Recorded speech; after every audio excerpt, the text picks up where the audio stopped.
What's up mga idol, no, for today's video, no. So harvest na ngayon ni Boss Arnold ng kanyang ampalaya, oh, di ba?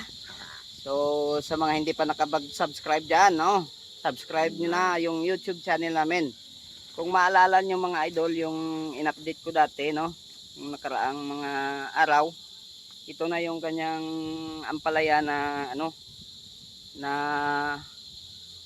naabot ng ano, ng tubig baha, no. So hanggang diyan yung tubig.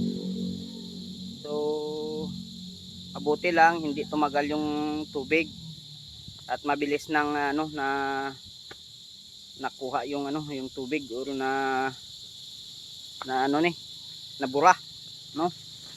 So harvest niya na ngayon kanyang ampalaya, oh, di ba?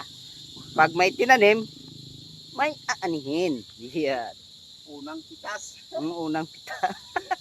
Unang pitas daw, no? So ganyan talaga, tiyaga-tiyaga lang mga idol, no? So sa mga kapwa natin na farmers diyan, no? So ito na, harvest niya na. Ang dami pang ano, bunga. So first harvest niya ngayon mga idol. Yan, no? Di ba?